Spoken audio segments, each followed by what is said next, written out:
May tanong sa akin, Sir, acceptable po ba ang 15% penalty pag na-late ang pagbayad? Kahit 1 day late lang. Salamat po ulit. Napakagandang mensahe po nito, pero bago ho natin sasagutin, bitahan ko ho muna sana kayo na pakisuportahan po sana ang aking mga social media accounts sa YouTube, Facebook, and TikTok. Sa video po natin, alamin po natin kung ilang percent po ba o kung magkano po ba ang acceptable na penalty pagka po tayo ay nalilate. Pero bago ho yan, disclaimer po muna, hindi po ako abogado. Ako po'y maniningil. Lahat po na sinasabi natin sa ating mga video is based on my experience at syempre po sa ating pong pagsariksik at pagtatanong sa mga kaibigan po nating abogado. At isa pa po, hindi ko po kinukusinte ang hindi pagbabayad ng utang dahil ang utang ay responsibilidad at obligasyon na dapat po nating bayaran. Ang hindi po ako pabor ay doon sa maling pamamaraan ng pautang at maling pamamaraan ng paniningil, sagutin po natin yung pinadala niyo pong mensahe. So, ang tanong nyo nga po is, acceptable ba yung 15% na penalty pag na-late ng pagbayad kahit 1 day lang ang late? Okay, ito po yan.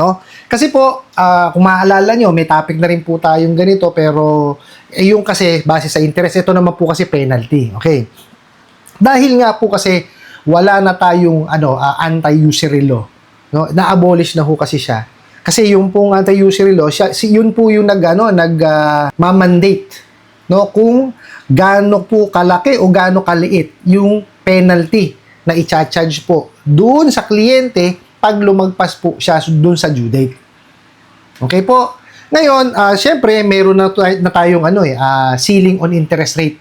Ito po yung mga utang na 10,000 pababa at hindi po lalagpas sa 4 na buwan. Okay, ang ano po nito, ang interest rate po nito, total interest rate po nito, is 12% per month. Okay, now ang penalty po niya per month is 5%. Okay, so yun po yung legal na penalty dun sa 10,000 pababa.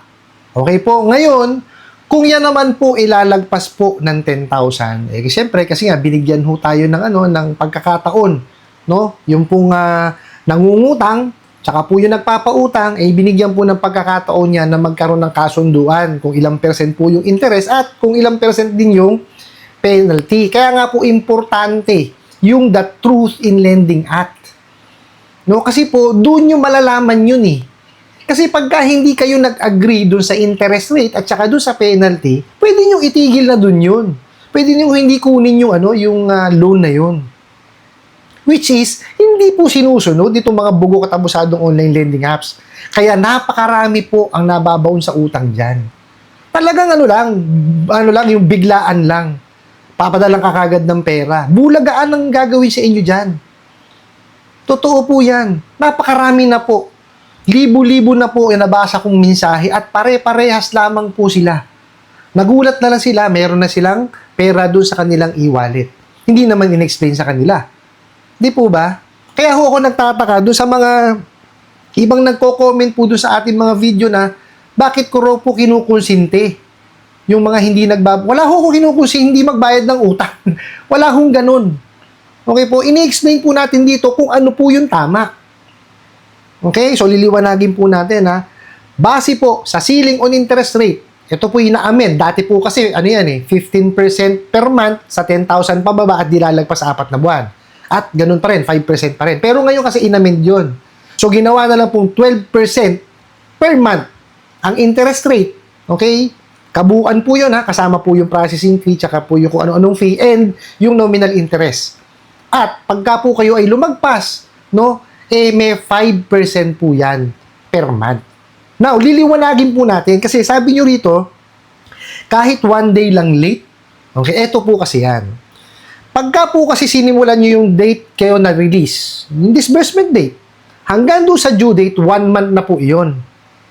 So, pag lumagpas po kayo ng isang araw, so ibig sabihin, past due na kayo, 31 days na kayo kagad. So, past due na siya. So, talaga magpe-penalty kayo. Ngayon, there are lending companies, financing companies, banks, and even OLAs, na nagbibigay naman po ng konsuelo na pagka nagbayad kinabukasan, iwi-waive po yung penalty. Bangko po madalas ganyan, especially sa credit cards. Okay? Kung baka mamaya kasi nakaligtaan nyo lang or let's say hindi kayo umabot doon sa cutoff, kaya pinapayagan po nila yon na kahit na bukas ka magbayad, i-waive nila yung penalty. Pwede naman ho yun. Depende ho yan sa magiging usapan po ninyo. Kaya po kung kayo po ay nakahiram sa mga legitimate, meaning registered, yan po ay incorporated, may certificate of authority at kasama po sa recorded online lending platform, no, makipag-usap po kayo ng maayos. Okay, pero hindi ko ho sinasabi na pagka yan ay legitimate or registered, matitino na. Kasi po, meron pa rin dyan sa mga yan ang bugok.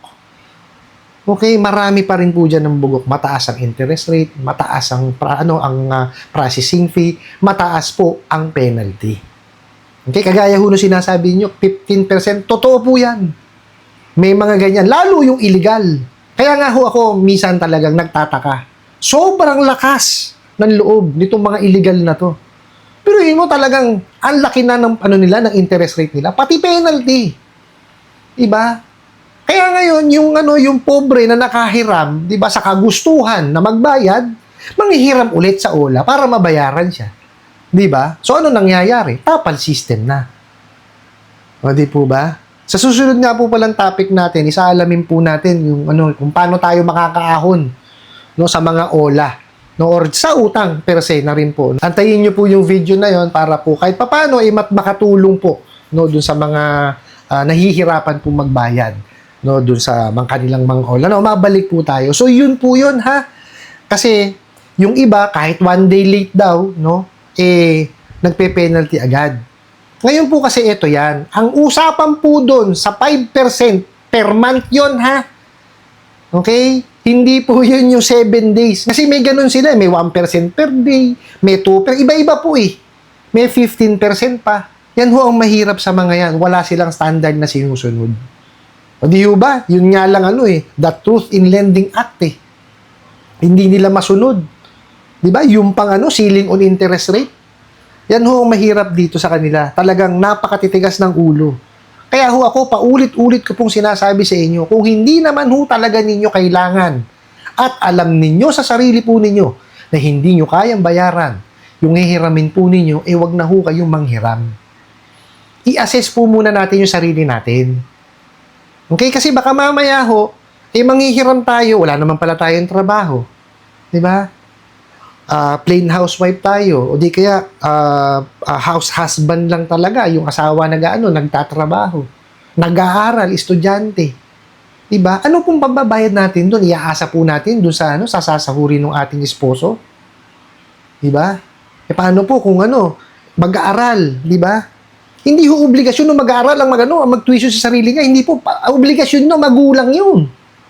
Although, yes, naiintindihan ko kasi sa kagustuhan mag-aral, mangungutang pero mali Hindi ho tama yun. Kasi biruin nyo, Doon po sa mga estudyante na nanghihiram sa mga OLA. Biruin nyo, dalawa pa isipin nyo. Yung inyong pag-aaral, tsaka yung inyong nahiram. Diba? Sa kasamaan palad, mahaharas pa kayo. O paano kayo makakapag-focus sa pag-aaral? Di po ba? Kaya wag nyo hihiraman. I-assess po muna sarili natin. Sa atin po muna manggaling. Kaya ko bang bayaran? Di ba? Kasi alam naman natin itong mga tutuso. Yung mga bugok at abusadong online lending apps. Okay po? Majority of them, talagang bugok. Talagang auto-disburse. 7 days lang ang term. O kalahati lang ang makukuha doon sa proceeds. Tapos pagkalaki-laki ng interest. O, kagaya niya, may penalty 15% per day. Anak ng kamote, sobra naman yun. Di po ba? Kaya uulitin ko po, wag ho kayong manghihiram kung alam ninyo sa sarili po ninyo na hindi nyo pa kaya mabayaran yan. Tsaka po gamitin natin yung due diligence natin. Check kung legitimate o legal yung hihiraman natin. Diba? Tapos, syempre, kung na-check natin na legal, extra due diligence pa. Diba? Basahin natin yung mga comments, yung mga ratings, diba? Tapos, basahin natin yung privacy notice nila, pati yung terms and condition. Kailangan po, inaalam natin. And, syempre, importante rin, may mga video naman na po ngayon. Diba? May mga content creators po ang gumagawa niyan. Diba?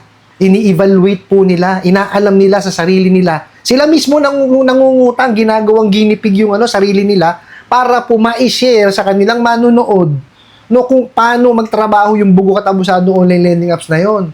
Andyan po si Janitor, si Ate Red, si Mami Yam, tsaka si Pat Quinto.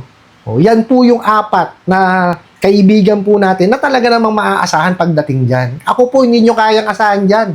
Kasi po ako'y nagtatrabaho sa lending. Kasi it's unethical on my part. Nasisiraan ko yung Diba? Sasabihin kong ganito, ganyan, diba? Ako ho maapektuhan noon. Diba? Kaya sa kanila ho kayo manood. Ako, ang kaya kong ibigay sa inyo is mag-advise tungkol sa mga batas, kung paano yung mga diskarte sa ganito, sa ganyan, para ho maiwasan natin yung anxiety depression. Okay? Doon po sa nagpadala ng katanungan na to, ayon po, sa ceiling on interest rate, 5% per month po. Now, ang bilang po niyan kasi disbursement date hanggang doon sa due date is 30 days. Pag lumagpas ka talaga ng isang araw, pasok ka na talaga nun. Talagang magpe-penalty ka na. Pero, yung 5% na yon hanggang doon sa susunod na yon, na 30 days yun. Okay, hindi po pwedeng araw-araw 5% yun, hindi. Bibilang ka ulit ng 30 days, so magiging 60 days yan.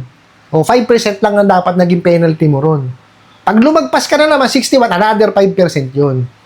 Ganun po yun. Now, kung yan, mapapakiusapan ninyo, pakiusapan nyo po.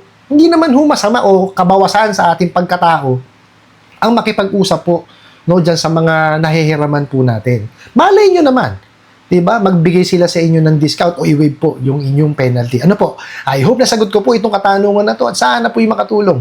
Maraming salamat po sa inyong walang sawang pagsuporta at panonood sa aking mga video. Maraming salamat po sa inyong pag-like, pag-share, pag-comment at pagtatanong. And kunin ko na rin po itong opportunity na to na imbitahan po sana kayo na pakisuportahan po sana ang aking mga social media accounts sa YouTube, Facebook, and TikTok. Hanggang sa muli po. Yun lang!